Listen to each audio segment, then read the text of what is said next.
Hi everybody, and welcome back to the HardReset.Info channel. Today I'm going to show you how to do a soft reset on your MARSHALL WILLEN II speaker.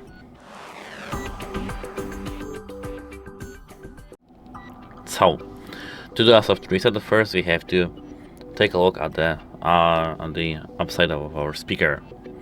Here we do have, on the top of our speaker actually, here we do have our power button.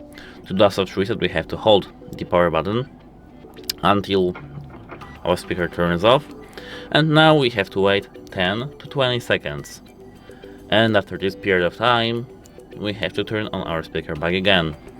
The soft reset is a process of turning off and on our speaker, rebooting it actually, just to reboot the process itself.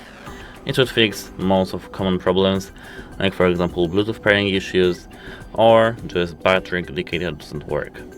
That's it, hope it helps you, and goodbye, have a nice day.